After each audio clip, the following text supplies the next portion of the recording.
भाइयों का अपने YouTube चैनल पर बहुत बहुत स्वागत करता हूं। दोस्तों, आज हम लोग बात करेंगे हाइपरटेंशन के विषय में, यानी कि हाई ब्लड प्रेशर के विषय में। तो आजकल के इस स्ट्रेस भरे ज़माने में ये समस्या बहुत कॉमन है। जो WHO की लेटेस्ट अपडेट है उसके अकॉर्डिंग वर्ल्ड वाइड यानी कि पूरे विश्व में इसमें 113 करोड़ लोगों को हाइपरटेंशन यानी कि हाई ब्लड प्रेशर की समस्या है। हर 4 पुरुषों में से एक को हाई ब्लड प्रेशर की समस्या नोटिस की गई। इसमें हर 5 महिलाओं में से एक महिला को हाई ब्लड प्रेशर की समस्या नोटिस की गई है। तो ये रिकॉर्ड जो है वो काफ़ी हद तक सिद्ध कर देते हैं, प्रूफ कर देते हैं ये समस्या कितनी कॉमन है इस समय। अब बात किया जाए कि हाइपरटेंशन होता क्या है, तो जब हमारा ब्लड प्रेशर एक एवरेज ब्लड प्रेशर से ज़्यादा हो जाता है तो उसे हाइपरटेंशन कहा जाता है। जैसा कि हम जानते हैं कि एवरेज ब्लड प्रेशर हमारा 120/80 होता है, जिसमें 120 सिस्टोलिक ब्लड प्रेशर और 80 डायस्टोलिक ब्लड प्रेशर माना जाता है। तो जब हमारा ब्लड प्रेशर 120+/80+ हो जाए, यानी कि सिस्टोलिक ब्लड प्रेशर 120 से ज़्यादा हो जाए, डायस्टोलिक 80 से ज़्यादा हो जाए, तो इसे प्री हाइपरटेंशन कहा जाता है। यानी कि अब हमारे अंदर हाई ब्लड प्रेशर की समस्या शुरू होने वाली है। एक अलार्म मिल जाता है हमें, एक संकेत मिल जाता है। और जब हमारा ब्लड प्रेशर 140+/90+ हो जाए, यानी कि सिस्टोलिक ब्लड प्रेशर 140 से ज़्यादा, डायस्टोलिक ब्लड प्रेशर 90 से ज़्यादा हो जाए, तो इसे हाइपरटेंशन स्टेज फर्स्ट मानते हैं। यानी कि हमारे अंदर अब हाई ब्लड प्रेशर की समस्या शुरू हो गई है। और जब हमारा ब्लड प्रेशर 160+/100+ हो जाए, यानी कि सिस्टोलिक ब्लड प्रेशर 160 से ज़्यादा हो जाए, डायस्टोलिक ब्लड प्रेशर 100 से ज़्यादा हो जाए, तो इसे हाइपरटेंशन स्टेज सेकंड मानते हैं। यानी कि हमारा ब्लड प्रेशर अब कुछ ज़्यादा ही बढ़ गया है। ठीक है। तीसरी कैटेगरी है कि जब हमारा ब्लड प्रेशर 180+/110+ हो जाए, यानी कि सिस्टोलिक ब्लड प्रेशर 180 से ज़्यादा हो जाए, डायस्टोलिक ब्लड प्रेशर 110 से ज़्यादा हो जाए, तो इसे हाइपरटेंशन स्टेज थर्ड मानते हैं। यानी कि हाई ब्लड प्रेशर की ये तीसरी अवस्था होती है, जिसमें अधिकतर केसेस में कोई न कोई कॉम्प्लिकेशन डेवलप हो जाता है। कॉम्प्लिकेशन में आपका ब्रेन हैमरेज हो सकता है, हार्ट अटैक हो सकता है, किडनी डैमेज हो सकता है, रेटिना डैमेज हो सकता है। ये सब सीरियस कॉम्प्लिकेशन नोटिस किए गए हैं टाइप थर्ड हाइपरटेंसिव स्टेज में। तो ये तो हाइपरटेंशन के डिफरेंट स्टेज थे अकॉर्डिंग टू ब्लड प्रेशर। अब बात करते हैं हम लोग रिस्क फैक्टर के से। वो कौन कौन से कारण हैं, वो कौन कौन से वजहें हैं जिसकी वजह से ये समस्या आज इतनी तेज़ी से बढ़ रही है। तो इसमें मुख्य रूप से 2 वजहें हैं।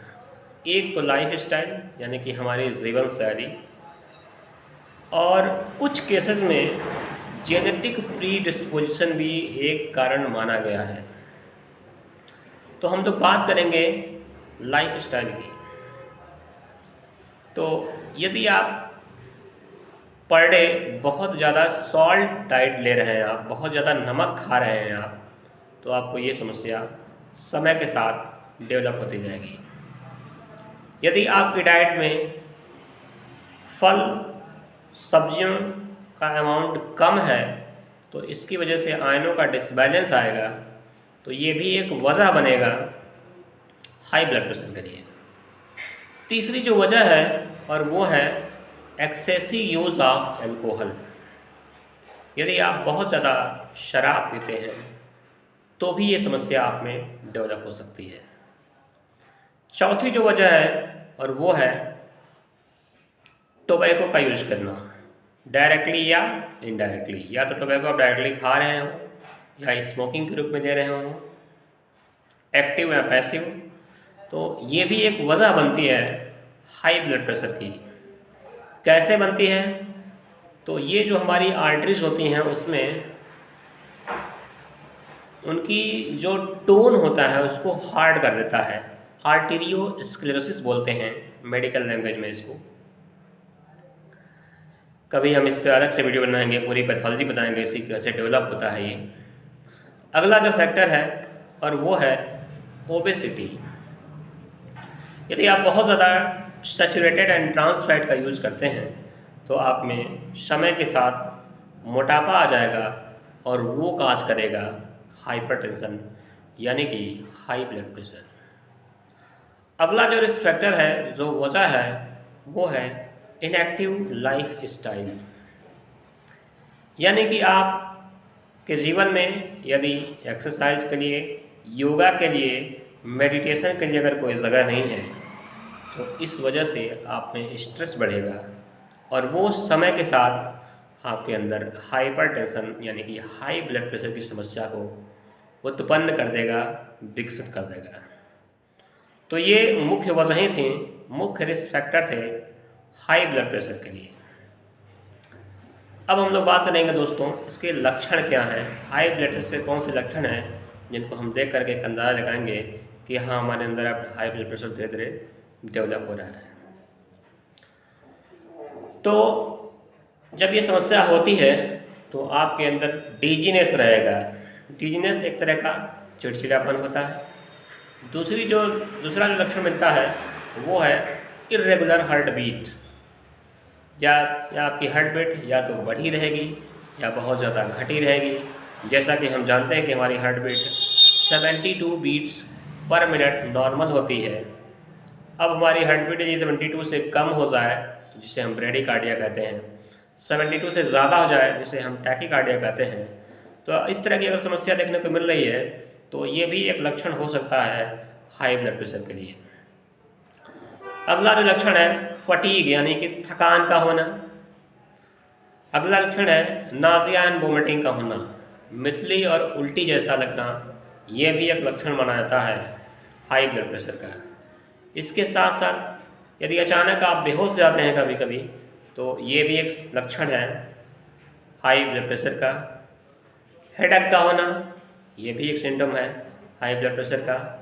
घबराहट होना ये भी एक सिम्टम है हाई ब्लड प्रेशर का। तो ये मेन सिम्टम थे हाई ब्लड प्रेशर के। अब हम लोग बात करेंगे कि हाई ब्लड प्रेशर को हम मैनेज कैसे करेंगे, यानी कि इसका मैनेजमेंट क्या है। तो जो इसकी मेन वजहें हैं उन्हीं को हमें मैनेजमेंट में इम्प्रूव करना होगा, यानी कि लाइफ स्टाइल। तो लाइफ स्टाइल की बात करें तो आपको डेली 5 ग्राम से कम साल्ट का यूज़ करना है। यानी कि आपको इतना ध्यान रखना है कि हमारे साल्ट की जो इंटेक होगा पर डे वो 5 ग्राम से ज़्यादा नहीं होना चाहिए किसी भी सूरत में। दूसरा है कि हमें अपने खाने पीने की चीज़ों में फ्रूट एंड वेजिटेबल, फलों और सब्जियों को वरीयता देनी पड़ेगी। तीसरा, एल्कोहल का यूज कम से कम करना है आपको। चौथा जो मैनेजमेंट है और वो है टोबैको का यूज भी कम से कम करना है आपको। बाकी fats, especially trans fats, pastries, burger आदि का यूज कम से कम करना है। आपकी डाइट में फाइबरस चीज़ें ज़्यादा से ज़्यादा हों। इसके अलावा यदि आपकी लाइफ स्टाइल इनएक्टिव है तो अपनी लाइफ स्टाइल में रेगुलर वॉकिंग, एक्सरसाइज, योगा और मेडिटेशन को वरीयता दीजिए, इसको शामिल करिए यदि आप स्वस्थ रहना चाहते हैं, हाई ब्लड प्रेशर से बचना चाहते हैं। इसके साथ साथ यदि आप में जेनेटिक प्रीडिस्पोजिशन है, यानी कि आपके किसी ब्लड रिलेशन में हाइपरटेंशन की समस्या अगर है, जैसे कि मम्मी पापा को, दादा दादी को, नाना नानी को इस तरह की अगर समस्या है तो आपको पहले से ही सावधान रहने की ज़रूरत है। यानी कि आप जैसे ही 20-30 साल के हो जाते हैं तो आपको इस तरह के जो मैनेजमेंट हमने बताए हैं वो शुरू से ही फॉलो करते रहना चाहिए ताकि ये समस्या आपके अंदर डेवलप ना हो। कभी कभी ये समस्या यानी कि हाइपरटेंशन प्रेगनेंसी के समय भी डेवलप हो जाती है, जिसे हम जेस्टेशनल हाइपरटेंशन बोलते हैं।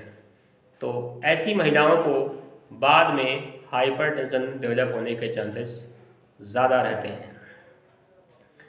इसके साथ साथ अगर देखा जाए क्लाइमेट वाइज, मौसम के अनुसार देखा जाए, तो ठंडियों में, विंटर सीजन में ये समस्या ज़्यादा देखी गई है, ज़्यादा कॉमन होती है। यदि आप में पहले से है तो ये इस समय ज़्यादा एग्रेवेट जाती है, ज़्यादा बढ़ के आती है।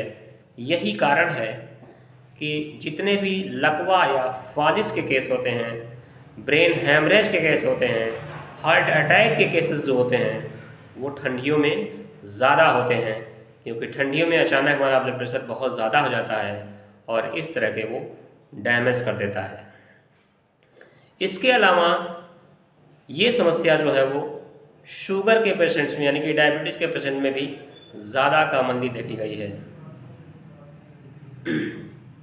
तो हाइपरटेंशन के विषय में अभी बताने को तो बहुत कुछ है, बट वीडियो लंबा हो जाएगा, अतः आज के लिए बस इतना ही।